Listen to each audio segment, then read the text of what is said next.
fidèles internet, bonjour, bonsoir, ça dépend de l'heure que vous nous suivez partout dans le monde entier. Bozana Magazine, Bozana Ereka Info TV, chaîne Abisso, Ereka Info TV, la Cabino, information, il y a sur information, vraiment actualité, et tu as vu déjà balancer déjà, résultat, il y a édition, examen d'état, édition 2020.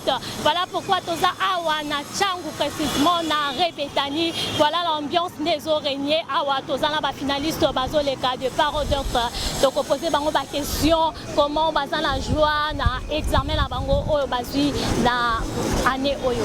Voilà tous sous na finaliste moko aibisa biso na nous yaya bonjour.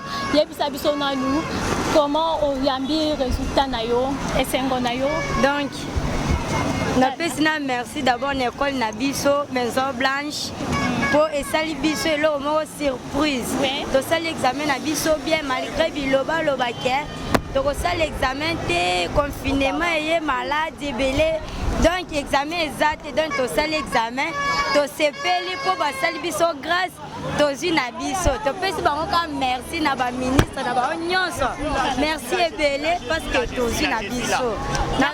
Nazi na ngai. Voilà l'ambiance. Voilà l'ambiance des oreillers. Voilà la capitale. Voilà, ok.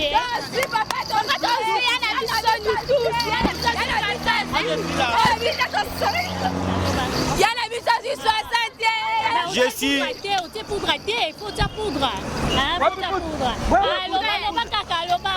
Non, je suis là juste pour féliciter vraiment le monsieur président Félix Antoine Tshisekedi Tshilombo. Juste la façon dont il nous a vraiment soutenus. Voilà. Nous sommes vraiment confirmés et qualifiés comme ND6. J'ai reçu mon diplôme d'état en pédagogie. Je suis capable que non, l'année prochaine, je serai aussi un enseignant. Je lui félicite vraiment. Merci beaucoup. On continue avec Ereka Info TV. Je vous demandais des finalistes bonjour au PCB au combo, au lobby sous Nini Pona, aussi déjà résultat examen na yo. Bon, on a comme on a Ketia Mboya. Oui. Dans le collège Maman à Boboto, je suis diplôme avec 66%. Vraiment.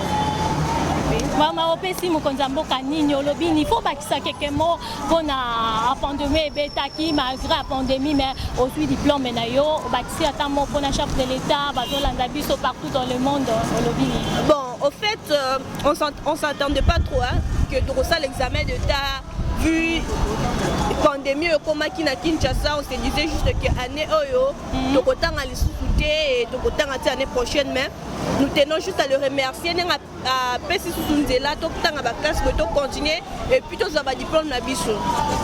Merci beaucoup.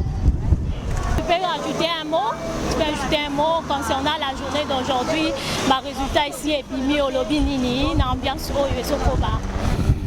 Bon, en fait, comme vous le voyez, la joie est immense. Malgré la Covid, on a présenté, on a réussi. Je remercie d'abord mes parents qui m'ont soutenu et tout le monde qui m'ont tenu la main pour réussir. Donc c'est ça. Merci beaucoup. Oui. Merci. C'est quelle école?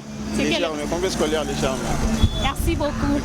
Merci, on continue. L'évêque Patou, je vous salue. Je salue couple évêque Patou Ndonda. Je vous salue. On continue avec Ereka Info.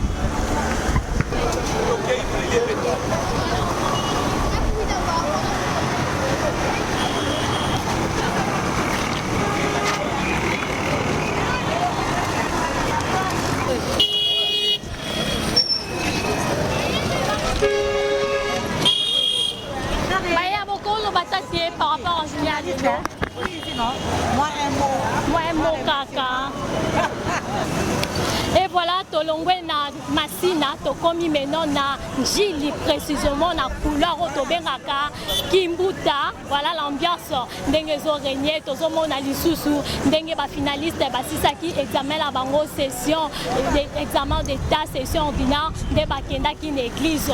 Maintenant bazui ba résultat la bango déjà bazo kende wapi na babar total ndenge ezolekana l'ambiance depuis Kinshasa awa mon oncle dit depuis l'Afrique du Sud toza bongo na Kinshasa la capitale de la République démocratique du Congo par la présentation de Mizou Dorcas qui l'a dit et là je salue encore un frère Landry Misamwa Mizou Dorcas yeyote yami miyeyo na pesi mbote kuna na pesi susumbote na ma sœur Laura Misamou sans oublier mes sœurs Abi Malolo et Lozi Malolo je vous salue toute la famille Ndonda Obazola Nangala Katuesika c'est Ereka Info TV pour s'abonner massivement Ereka Info TV et Sakabino ba information et surtout ko bakaka ba finaliste da awa toza awa na Kimbuta bon toza sous na entre finalistes à Copé Sabiso Congo naye et Yaya tu vas nous donner ton nom et l'option pourcentage et puis au lobby un mot par rapport au résultat na yoensengona o zanango caméra yangwala. OK, je réponds au nom de Colin Lezi Malanda. Oui. J'étudie, j'ai fait la 6e à l'internat sur le collège Jean-Pierre Médaille. Oui. Dans notre option, on a fait 100%. Vraiment. Pour ça, je remercie le bon Dieu qui nous a protégés durant tout au courant de cette Covid. OK. À toutes aussi, toutes les finalistes. Et à vous aussi les journalistes. Merci à vous. Merci. On continue avec l'ambiance où ils ont régné avec le finaliste parce que tu as vu déjà ma résultat déjà dans Kinshasa, comme déjà au bois déjà et c'est nous remercions son excellence Félix Tshisekedi Tozo Kobaka. Bonsoir. Bonsoir. Tu donnes ton nom et puis quelle option et puis tu as de mots à dire par rapport à votre résultat. Ouais, je me présente au nom de Luciana Mwanza. Oui. Je suis de la section littéraire. Je suis vraiment très contente de ce que je fais aujourd'hui. Je n'attendais pas de ça. Hein, malgré tout, on n'avait pas d'espoir parce qu'on nous avait dit qu'il n'y aura plus de examens avec ce virus. Mais Dieu merci, mais pour ça aujourd'hui je suis diplômée. Hein.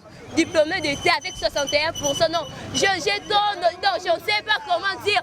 Merci beaucoup notre ministre Willy Bakonga, grâce à toi que je suis maintenant diplômé sans toi. Parce qu'il y avait des rumeurs qu'il n'y a pas d'examen. Mais moi je crois en moi-même, je peux défendre mon diplôme partout, juré. Je suis fière de ce que je suis, c'est moi ça. Merci le président pour votre soutien. Vous ne nous avez pas laissé malgré tout, vous étiez tellement là. Je vous dis vraiment merci beaucoup. Qui donc? Moi j'ai parlé à Chilouba. Oui, ça cause pas des problèmes, tu peux parler, oui. Silence. Non, non.